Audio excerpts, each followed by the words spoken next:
बिस्मिल्लाहिर्रहमानिर्रहीम, अस्सलाम वालेकुम नाज़रीन। आप यूट्यूब चैनल देख रहे हैं, मैं इमरान खान हूँ। कुछ बड़ी अहम खबरें हैं और बहुत अंबार लग गया खबरों का, तो मैं ये चाहता हूँ कि जल्दी से आपको चीज़ों के बारे में अपडेट कर दूँ। पहले आपको बता देता हूँ कि एक्चुअली आज कौन सी खबरें हैं जो मार्केट में बहुत ज़्यादा गर्म है। एक तो इद्दत वाले केस के अंदर एक हमने सर्वे भी करवाया था, वो भी आपके साथ मैं शेयर करता हूँ। इद्दत वाले केस के अंदर एक डेवलपमेंट है। दूसरी एक डेवलपमेंट है जो मखसूस नशिस्तों वाला case supreme court of Pakistan में चल रहा है। उस केस में बिल्कुल ही सिचुएशन अब बदलना शुरू हो गई है। मामला कहाँ चला गया और क्यों चला गया वो आपको बताता हूँ। अमरीकी करारदाद का जवाब तैयार करेगी ये हुकूमत, और क्यों करेगी और कहाँ कहाँ किस किस ने मुनाफकत की, सबूतों के साथ मैं आपको ये भी बताता हूँ। जबरी गुमशुदगियों के मामले पे अगर टाइम बचा तो आपको बताएंगे कि इस वक्त लाहौर हाई कोर्ट के अंदर से किस किस्म की खबरें सामने आ रही हैं। कारकुन दबाव डाल रहे हैं पाकिस्तान तहरीक इंसाफ के ऊपर लगातार, और वो दबाव बढ़ता जा रहा है। लेकिन जो सबसे बड़ी मेरी नज़र में खबर है इस वक्त, जो दुनिया से आ रही इंटरनेशनल न्यूज़ है, वो है जी बोलीविया में। बोलीविया एक मुल्क है। बोलीविया की आबादी जो है वो 1,30,00,000 के आसपास है, और ये साउथ अमरीकी एक मुल्क है। यानी एक नॉर्थ अमेरिका है, एक साउथ अमेरिका है, वहाँ पे बहुत सारे मुल्क हैं, उनमें एक मुल्क ये भी है। लैंडलॉक्ड मुल्क है ये, कहीं पे समंदर के साथ नहीं लगता। इसके चारों तरफ जो मुल्क हैं उनमें कुछ मुल्क बड़े मशहूर भी हैं, जिनमें पैराग्वे है, इनकी जो फुटबॉल टीम है वो बड़ी मशहूर है। साथ चिली है, पेरू है, ब्राज़ील है, और ये फुटबॉल एरिया इसको कहते हैं। यहाँ बहुत ज़्यादा दुनिया में जहाँ फुटबॉल खेला जाता है उनमें ये मुल्क शामिल है, और बड़े अच्छे फुटबॉलर यहाँ से निकलते हैं। यहाँ पे बोलीविया के अंदर वहाँ के आर्मी चीफ ने की बगावत और जमहूरियत को ख़त्म करने की कोशिश की, और फिर वहाँ पे क्या हुआ ये है जी पहली खबर जो मैं आपके साथ शेयर करूँगा। फ़ौज ने बगावत की कोशिश करते हुए सदारती महल और अहम मकामात पर कब्जा कर लिया। ताहम जो वहाँ के सदर थे लुइस आर्से, उनकी अपील पर बड़ी तादाद में वहाँ की आवाम बाहर निकल आई और उन्होंने फ़ौजी बगावत को नाकाम बना दिया। यानी पाकिस्तान में 4 दफ़ा मार्शल लॉ लगा है। ना अवाम ने परवेज़ मुशर्रफ के मार्शल लॉ को नाकाम बनाया, ना ही अवाम ने ज़ियाउल हक के मार्शल लॉ को नाकाम बनाया, और ना ही उससे पहले मार्शल लॉ की कोशिशों को पाकिस्तानी अवाम ने नाकाम बनाया।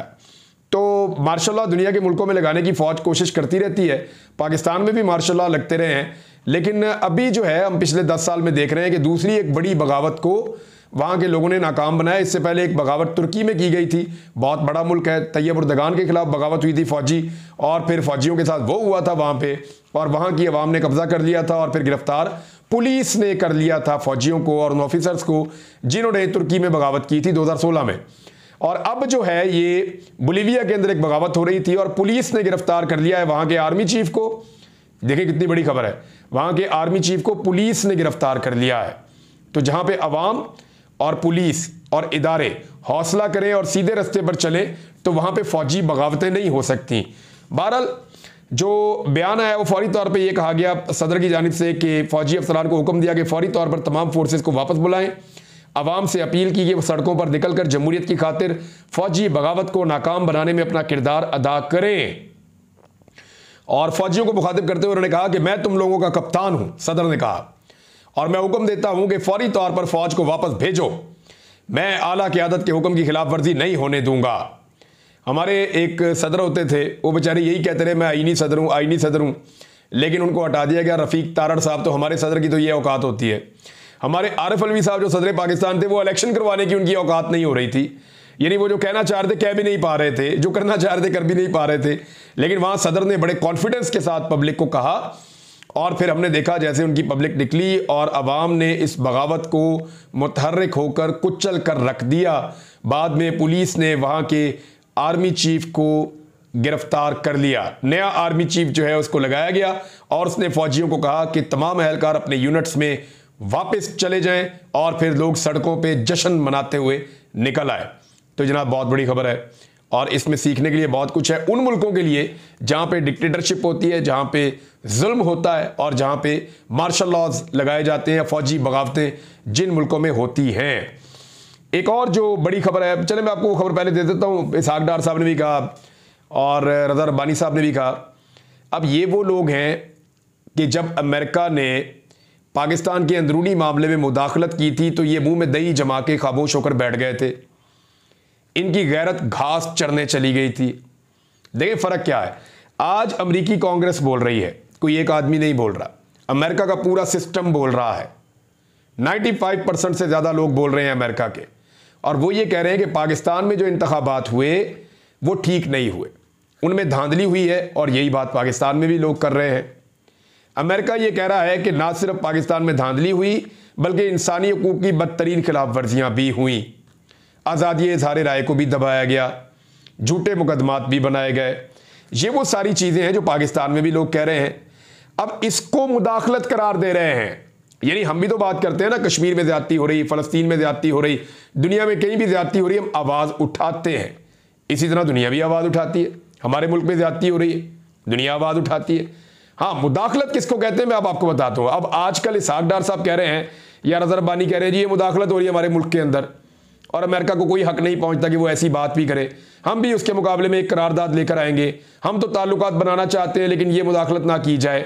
तो इसको ज़रा आप टेक्निकली समझें, ये मुदाखलत नहीं है, निशानदेही है, और ये वो जमहूरियत के लिए और इंसानी हकूक़ के लिए कर रहे हैं। मुदाखलत क्या थी मैं बताता हूँ। मुदाखलत वो थी जब आपके सफ़ीर को बुलाकर एक सेक्रेटरी ऑफ द स्टेट ने, एक नॉर्मल आदमी ने, एक उनके ऑफिसर ने बुलाकर, डोनाल्ड लू ने आपके जो वहां पे सफ़ीर मौजूद था उसको ये कहा कि इमरान खान की हुकूमत अगर तहरीक-ए-एतमाद में गिरा दोगे तो ठीक है, माफ़ी है, और अगर ना गिरी ना तो फिर तुम्हें उसके नताइज भुगतने होंगे। इसको कहते हैं मुदाखलत, इसको कहते हैं धमकी। उस मुदाखलत के ऊपर ये सारे चुप करके बैठे रहे बेशर्मों की तरह। और अब मुदाखलत नहीं हो रही, अब वो निशानदेही कर रहे हैं जैसे वो दुनिया भर में करते हैं। हम भी करते हैं दुनिया के मुख्तलिफ मुल्कों में। हमारा ओपिनियन होता है कि वहां ये गलत हो गया, वहां ये ठीक हो गया, वहां ये गलत हो गया, वहां ये ठीक हो गया। हम भी कहते हैं, हम मजम्मत भी करते हैं चीज़ों की। तो लिहाजा ये उस तरह की चीज़ को मुदाखलत कह रहे हैं। लिहाजा इनको जो पॉलिटिकली सूट करे इस मुल्क के अंदर, अगर वो मुदाखलत भी है तो ये उसको जायज़ करार देते हैं, और अगर इनको सूट ना करे तो वो मुदाखलत नहीं भी है तो ये उसको मुदाखलत करार देते हैं। ये है गंदी, घटिया और बदतरीन सियासत इनकी, जो दुनिया में पाकिस्तान को ना सिर्फ अकेला करती है बल्कि पाकिस्तान को बदनाम भी करती है। बहरहाल अमेरिकी करारदाद का ये क्या जवाब देंगे, ये इनमें इतना तप्पड़ ही नहीं है, ये इतने मजबूत ही नहीं है, इनके अंदर इतना हौसला ही नहीं है। वो इमरान खान था जिसने जवाब दिया था, और उसने एक जेन्युइन मुदाखलत का जवाब दिया था। उसने जवाब मुदाखलत का दिया था, उस वक्त मुदाखलत हुई थी।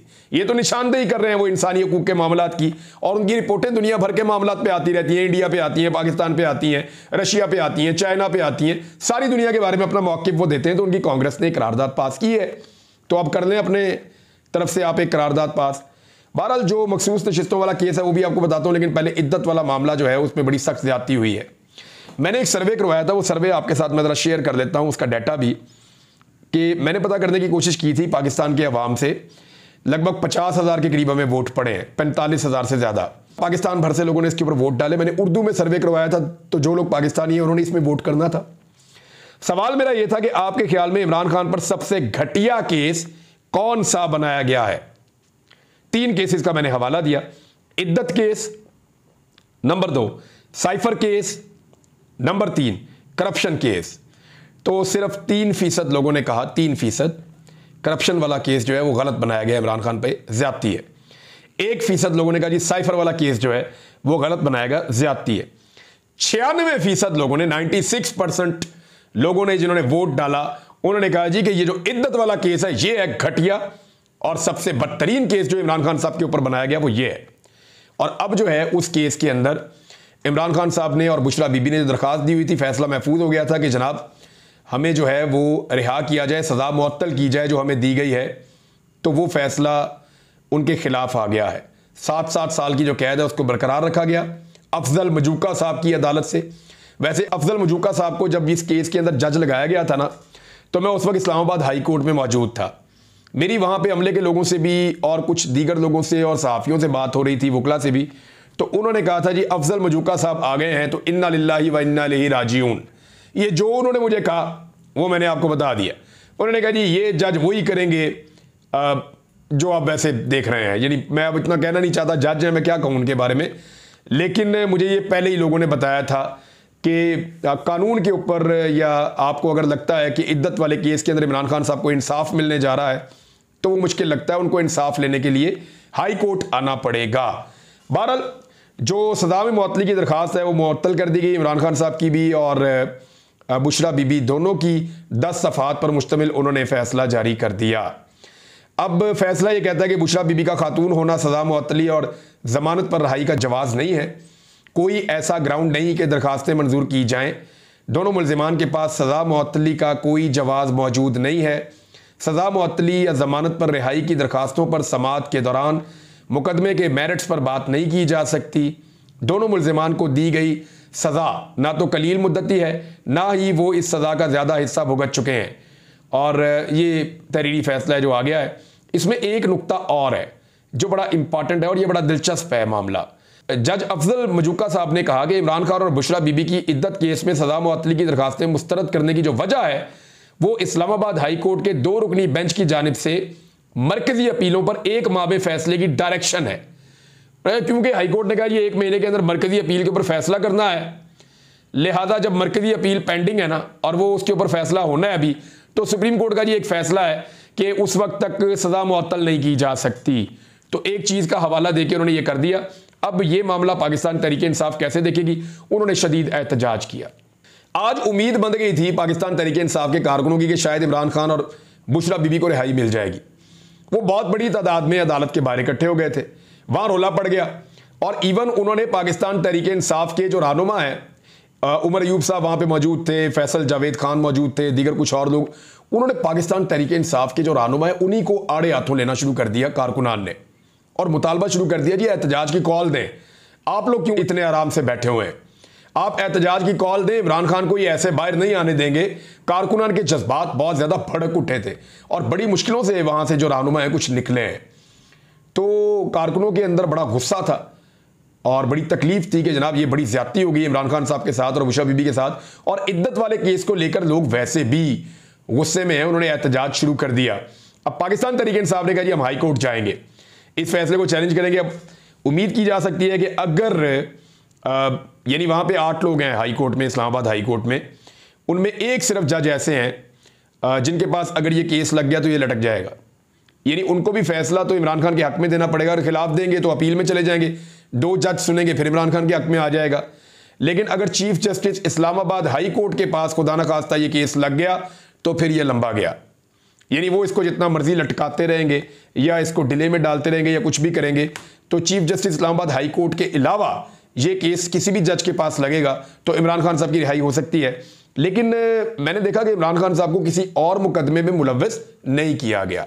इसका मतलब ये है, जो सिद्दीक जान ने भी कहा और बाकी लोग भी कह रहे हैं कि इसका मतलब ये है दूसरे मुकदमे में इमरान खान को ना डालने का मतलब ये है कि पहले से हुकूमत और इंतज़ामिया इस बात को जानती थी कि ये इद्दत वाला जो सज़ा मुअत्तली का फैसला है ये इमरान खान साहब के खिलाफ आने वाला है। अगर ये उनको ना पता होता कि ये फैसला क्या आएगा पहले से, तो वो इमरान खान को जेल में रखने के लिए किसी और मुकदमे में ज़रूर मुलव्वस करते। फ़र्ज़ कीजिए आज फैसला इमरान खान के हक में आता तो वो तो आज़ाद हो जाते। तो अगर हुकूमत को इस बात का ना पता होता, इस फैसले का पहले से इल्म ना होता, तो वो इमरान खान को किसी और मुकदमे में फिक्स कर लेते। जैसे शाह महमूद कुरैशी को पहले कर लिया था कि साइफर वाला उन्हें पता चल गया था, आइडिया हो गया था उन्हें कि जनाब ये साइफर वाला जो है ना, उनको आइडिया नहीं था, उनको नहीं पता था क्या फैसला आएगा, तो उनको जब उन्होंने उससे पहले ही बंदोबस्त कर लिया, शाह महमूद कुरैशी को 9 मई वाले मुकदमात में डाल दिया। तो इमरान खान साहब को किसी नए मुकदमे में नहीं डाला, इसका मतलब है हुकूमत को पहले से अंदाजा था। यह कहा जा सकता है कि हुकूमत को शायद पहले से अंदाजा था कि आज अफजल मजूका साहब की अदालत से फैसला इमरान खान के खिलाफ आने वाला है। अब आ जाए मखसूस नशस्तों वाला केस। वो केस बड़ी इंपॉर्टेंस हासिल करता जा रहा है। फवाद चौधरी ने बारदास्त में ये कहा, ये वाले इद्दत वाले केस में, कि इमरान खान ऐसे बाहर नहीं आएगा, उसके लिए आपको अदालतों के अलावा बाहर काम करना पड़ेगा। तो एहतजाज भी उसका एक रास्ता है। बहरहाल जो मखसूस नशस्तों वाला केस है, वहाँ पे कादी फ़ायद ईसा साहब पहले बहुत जल्दी में दिखाई देते थे। ऐसा लगता था वो चाहते थे कि आज ही फैसला आ जाए, कल ही फैसला आ जाए, आज ही जल्दी चलें, आगे बढ़ें, आगे चलें, हंसते हुए बस गुजार रहे थे जल्दी जल्दी। लेकिन फिर हमने अचानक देखा कि डेट्स पड़ना शुरू हो गई, यानी केस चला पहले मंगल वाले दिन और फिर बुध के बजाय जुमेरात की तारीख आ गई, और आज जुमेरात को केस चला तो जुम्मे की बजाय जुम्मा हफ्ता एतवार छुट्टी करके पीर वाले दिन की तारीख आ गई। तो अब इतना डिले क्यों जा रहा है? मैंने ये कुछ लोगों से पूछा तो हसनात मलिक साहब की एक स्टेटमेंट मेरी नज़र से गुजरा, कुछ और सहाफ़ियों से मैंने बात की वकला से बात की तो उन्होंने कहा जी काजी फायज ईसा साहब, इस वक्त सिचुएशन ये है कि काजी फायज ईसा साहब अपनी अदालत में अक्सरियत खो बैठे हैं। यानी मखसूस नशस्तों वाले केस में जब ये केस शुरू हुआ था तो जजेस की एक बड़ी तादाद काजी फायज ईसा साहब के मौक़िफ़ के साथ थी और बहुत मुमकिन था कि काजी फायज ईसा साहब ये सीटें जो मखसूस नशस्तें हैं ये पीडीएम की जमातों को देने में कामयाब हो जाएं और पीडीएम की जमातें भी इस माले गनीमत के भरोसे पर बैठी हैं कि ये माले गनीमत हमें मिल जाए, हम इन सीटों को लेकर 2/3 अक्सरियत हासिल करें, फिर अपनी मर्जी से इस मुल्क में जो मर्जी स्याह सफ़ेद करें, जो मर्जी कानून बनाएं, जिसको मर्जी एक्सटेंशन दें, जिसमें काजी फायज ईसा साहब की एक्सटेंशन का मामला भी शामिल है।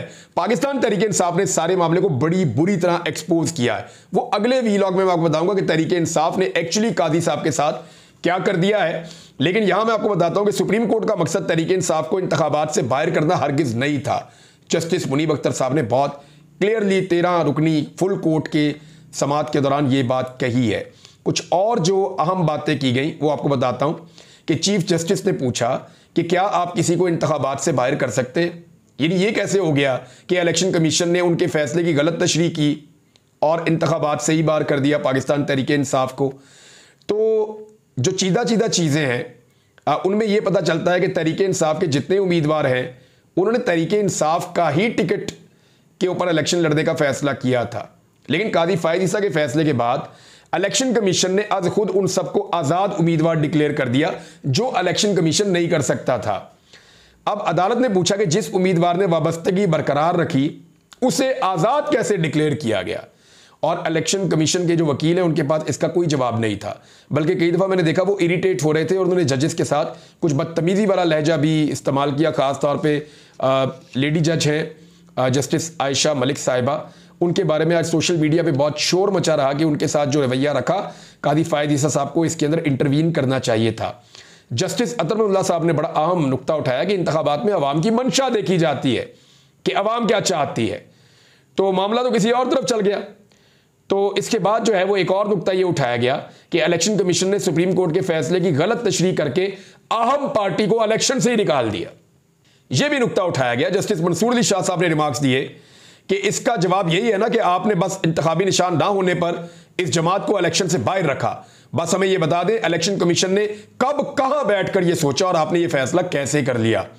तो यह बड़ा अहम मामला है, अभी ये कोर्ट के अंदर चल रहा है। अब यह मामला चला गया जनाब 11:30 पीर वाले दिन ये केस सुना जाएगा। तो वही काजी फायज ईसा साहब जिनको पहले बहुत जल्दी थी अब उन्हें उतनी जल्दी नहीं है। बहुत सारे और केसेस बताता हूं आपको अगले वीलॉग में। अब तक के लिए इतने, अपना ख्याल रखिएगा, अपने चैनल का भी। अल्लाह हाफिज़।